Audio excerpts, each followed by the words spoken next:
សួស្តីមាបងមាមីងបងប្អូនទាំងអស់គ្នាកូនក្មួយដែលនៅចិត្តឬនៅឆ្ងាយខ្ញុំខានដែលបានធ្វើ YouTube ឲ្យបងប្អូនមើលព្រោះអីខ្ញុំមិនសូវជាមានពេលវេលានឹងធ្វើបានព្រោះអីគ្រូឯងកាន់ក៏ចាស់ហើយថ្ងៃនេះខ្ញុំបានធ្វើផ្អកសាច់ជ្រូក3ជាន់ដូច្នេះហើយខ្ញុំក៏ធ្វើឲ្យបងប្អូនកូនមើលទៅទុកជា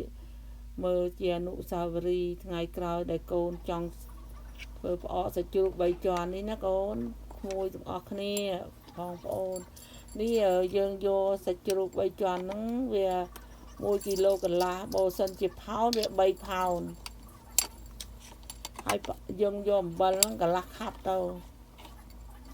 កន្លះខាប់បានហើយប្រឡាក់វាអញ្ចឹងណាប្រឡាក់វាហើយយើងញាត់ដាក់កែវមួយអញ្ចឹងណាទុកវាញាត់ដាក់កែវមួយទុកវា10ថ្ងៃបងប្អូនកូនក្មួយប្រឡាក់អញ្ចឹងទៅវាចេញទឹកហើយប្រឡាក់ទៅដល់នេះកូនក្មួយរោយអំបិលនៅពីលើវាផងទុកវាឲ្យបាន10ថ្ងៃផ្អកសាច់ជ្រូក3ជាន់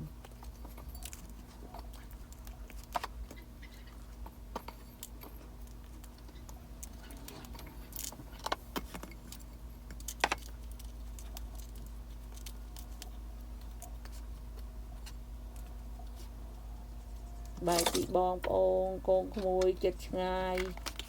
យូរខែយូរឆ្នាំដែរហើយដែលបានធ្វើអីដល់ពេលនេះក៏ប្រហោះឲ្យបងប្អូនកូនក្មួយមើលលេងទៅមើលទៅខ្លាចកូនចង់ធ្វើដែរនេះរំដេងនេះ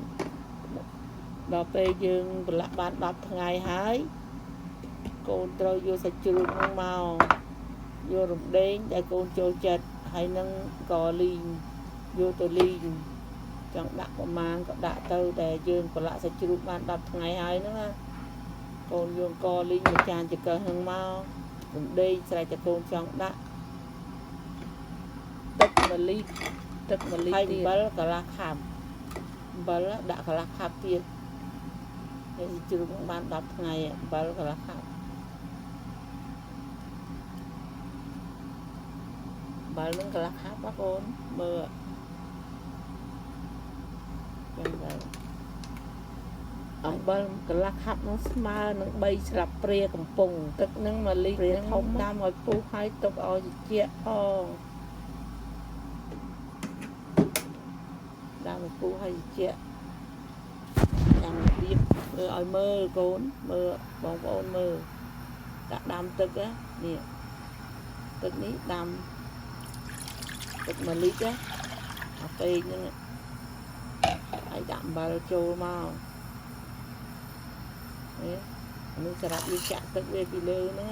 ដើម្បីកុំឲ្យវាពេលយើងធ្វើទៅកុំឲ្យវាដល់ផ្សិតនៅលើទៅចាក់ទឹកចឹងឯងនេះយើងលីងកលីងនេះលីងឲ្យក្រហមទៅរំដេងកាន់នឹងងាត់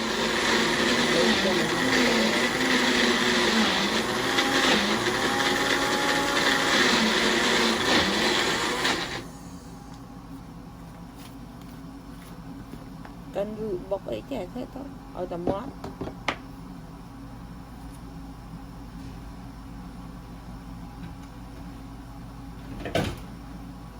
ហើយកលីងយើងកាន់ទៀតនេះអាទឹកអានេះជ្រូកនេះដែលយើងប្រឡាក់បាន10ថ្ងៃហើយហ្នឹងណាបងប្អូនកូនក្មួយទាំងអស់គ្នាដែលយើងទុកបាន10ថ្ងៃឥឡូវយើងយកចេញវាមកមិនប្រឡាក់ភ្លាមយើងយកមកធ្វើភ្លាមទេរបៀបវាធ្វើដូចផ្អកកពឹសផ្អកត្រីអីចឹងដូចតែគ្នាហ្នឹងដល់យើងយកចេញមកទឹកវាអាទឹកប្រឡាក់ហ្នឹងកូនក្មួយមិនបាច់យកវាទេចោលទៅនេះទឹកនេះកុំយកឲ្យចោលចាក់ ចោលយើងដាំទឹកអំបិលថ្មីហើយពុតទឹកអំបិលថ្មីវិញហើយដល់នេះទៅអូនណែខ្លាចតកោក្មួយអត់ចេះមើលអក្សរខ្មែរបានខំនិយាយទៀតទៅហើយដល់នេះកលីនេះយើងកិនវាទៀតដែរកិនកលីម្ដងនេះកលីកិនគឺក៏បុកអីចឹងទៅណា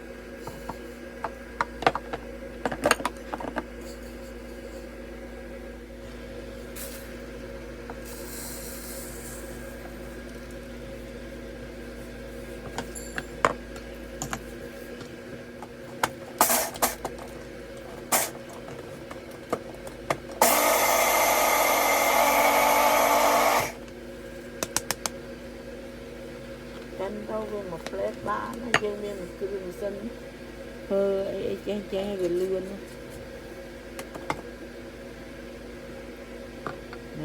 ដល់ពេលនេះទៅយើងចាក់វាចូលដែលសាច់ជ្រូកនឹងយើងប្រឡាក់បាន10ថ្ងៃហើយយើងចាក់វាចូលចឹងកលីក៏ចាក់ចូលចឹងដែរនេះធ្វើមិនអស់ទេកលីហ្នឹងបើយើងចិត្តដាក់មើលស្មានតែកោក្មួយពេញចិត្តប៉ុន្មានចឹងណាប៉ុន្មានដែលយើងពេញចិត្តមើលទៅពេញចិត្តប៉ុណ្ណឹងក៏ប៉ុណ្ណឹងទួដាក់ពេញក៏បានដែរវាមិនអីទេវាច្រើនទៅវាឆ្ងាញ់ដែរវាឈ្ងុយតិចពេកក៏មិនកើតដែរប្រឡាក់ចឹងទៅហើយប្រឡាក់ទៅវាស្ងួតណាឃើញទេយើងត្រូវការចាក់ទឹកអំបិលនឹងចូលខ្លះទៀតនេះទឹកអំបិលហ្នឹងចាក់ចូលខ្លះឲ្យវាសើមចាក់ទៅឲ្យសើមrồiយើងចាក់ទឹកវាចោលអស់ហើយយើងចាក់ទឹកអំបិលដែលយើងដាំហ្នឹងណាទឹកអំបិលមានទឹកសុទ្ធទេណាកោក្មួយដាំឲ្យត្រជាក់ចាំចាក់ចូលបងប្អូនត្រជាក់ចាំដាក់ចូលនេះឲ្យសើមអញ្ចឹងណាហើយយើងញាត់ចូលកន្លទៀតអញ្ចឹងឲ្យសើមណាគឺស្ងួតរើមយើងញាត់ទៅទឹកអំបិលដាំហ្នឹងយើងយកមកហើយយើងដាក់ចូលអញ្ចឹងទៅព្រោះអីកោក្មួយខ្លះចិត្តតែនិយាយថាធ្វើម៉េចបានជាវាដុះសិតអាហ្នឹងហើយកោក្មួយអាហ្នឹងវិធីដែលធ្វើដែលយើងធ្វើទៅវានៅស្ងួតពេកវាដុះសិតហើយដល់យើងអត់ចាក់ទឹកនៅពីលើវាដុះសិតយ៉ាងឯងវាមិនអាចគេចផុតទេត្រង់អាកលាក់តិចហ្នឹងឯង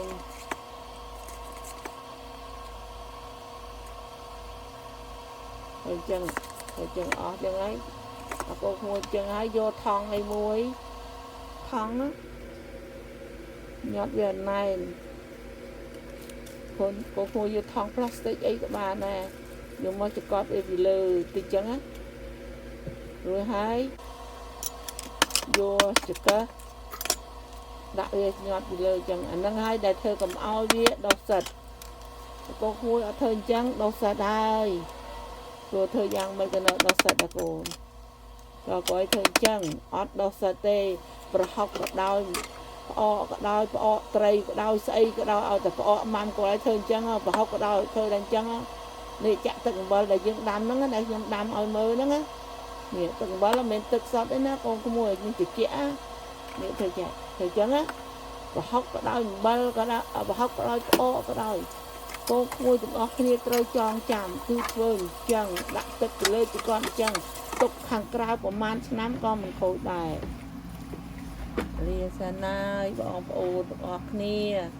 ថ្ងៃក្រោយជួបគ្នាទៀតចាំមានម្ហូបអីធ្វើល្អខ្ញុំឲ្យបងប្អូនកូនក្មួយឃើញទៀតហើយសូមជូនពរកូនក្មួយមានមីបងប្អូនអស់ជួបតែសេចក្តីសនុកសុខសប្បាយគ្រប់ពេលវេលាដែលបានមើលវីដេអូរបស់ខ្ញុំហើយសូមឲ្យសុខសប្បាយកូនចៅអើយទាំងអស់គ្នា